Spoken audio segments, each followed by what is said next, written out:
So నిన్నటి power point presentation అది హైదరాబాద్లో ఇచ్చినట్లేదు, అమరావతిలో ఇచ్చినట్టుంది. ఆ పీపీటీ చూసిన వాళ్ళకి ఏమనిపిస్తుంది అంటే ఇది తెలంగాణ ప్రభుత్వం తయారు చేసిందా లేక చంద్రబాబు నాయుడు గారు తయారు చేసి అమరావతికి వెళ్ళి ఈయనకు పంపిండా అనేటువంటి అనుమానం మాత్రం ఎవరికైనా కలుగుతుంది. ఇలా బనకచెర్లను ఆపాలనే చిత్తశుద్ధి మీకుంటే మీరు చూపాల్సింది ఏంటిది? ఆంధ్రప్రదేశ్ ప్రభుత్వం, చంద్రబాబు నాయుడు గారు కేంద్రానికి రాసిన లేఖలు, జలవనరుల శాఖకు రాసిన లేఖలు, బనకచెర్లను ఆయన ఏ రకంగా ముందుకు తీసుకుపోతున్నాడో చూపించాలి. అది చూపించిందా మీరు? దాని గురించి ఎక్కడా ప్రస్తావన లేదు. చంద్రబాబు గారు బనకచెర్ల మీద కేంద్రానికి రాసిన లేఖలు గాని, ఆయన మాట్లాడిన మాటలు గాని నీ పవర్ పాయింట్ ప్రజెంటేషన్ లో ఎక్కడ నువ్వు చూపలేదు, దానికి స్థానం దొరకలేదు. ఇప్పుడు కాళేశ్వరం ప్రాజెక్టును అడ్డుకున్నాడు చంద్రబాబు నాయుడు, పాలమూరు ఎత్తిపోతల పథకాన్ని, దిండి ఎత్తిపోతల పథకాన్ని, తుమ్మిళ్ల లిఫ్టును, భక్తరామదాస్ లిఫ్టును, ఎన్నో తెలంగాణ ప్రాజెక్టులను నేను అడ్డుకున్నాడు. దానికి ఎందుకు నీ పీపీటీలో చూపించలేదు?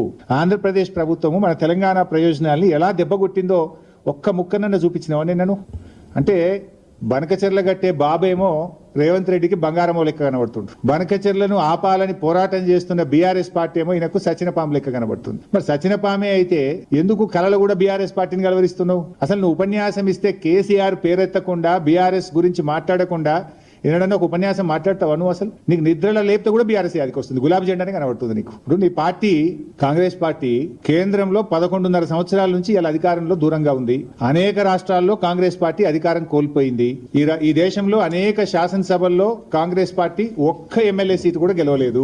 మరి ఇలా కొన్ని రాష్ట్రాల్లో కాంగ్రెస్ పార్టీ ఒక్క ఎంపీ సీటు కూడా గెలవలేదు. అంత మాత్రాన నీ కాంగ్రెస్ పార్టీ చచ్చిన పామైందా? నేను అడుగుతా ఉన్నా. నువ్వు పిసిసి అధ్యక్షుడిగా ఉన్నప్పుడు ఈ రాష్ట్రంలో ఉప ఎన్నికలు జరిగితే నీ అధ్యక్షతన జరిగిన ఎన్నికల్లో కాంగ్రెస్ పార్టీ డిపాజిట్ గల్లంతైంది. అప్పుడు కాంగ్రెస్ పార్టీ చచ్చిన పామైందా? ఈ చచ్చిన పాము లాంటి చౌకబారు ముచ్చట్లు మాకు చెప్పకు, నీ రాహుల్ గాంధీకి చెప్పుకునేది ఉంటే. ఈ అతి తెలివితేటలు అవసరం లేదు మిస్టర్ రేవంత్ రెడ్డి గారు. నువ్వు మొన్న ముఖ్యమంత్రి అయిన తర్వాత నీ సొంత జిల్లాలో కూడా బీఆర్ఎస్ పార్టీ ఎమ్మెల్సీ గెలిచింది, గెలవలేదా మొన్న? అహంకారంతో మాట్లాడితే ప్రజలు నిన్ను అత్త పాతాల లోకాన్ని దొక్కుతారు బిడ్డ, జాగ్రత్త అని హెచ్చరిస్తా ఉన్నా నేను. నీకు బేసిన్ల గురించి మినిమం అవగాహన లేదు. దేవాదులు ఏ బేసిన్ లో ఉందంటావు, బంకచెర్ల యాడు ఉందంటావు. బాసన్ల గురించి తెలిసినంత ఈజీ కాదు బేసిన్ల గురించి తెలుసుకోవడం. కనీస అవగాహన లేకుండా మాట్లాడి ఈ రాష్ట్రం పరువు తీస్తా ఉన్నావు నువ్వు. ఇవాళ ఏదో సామెత ఉంటే చూడు, భయం లేని కోడట బజార్లో గుడ్డు పెట్టిందట. నీ తీరు కూడా గట్లే ఉంది. ఈయనట కేసీఆర్ను ప్రశ్నిస్తారట. బంకచెర్ల మీద ఈ బొంకుడు రాజకీయాలు బంధు పెట్టు.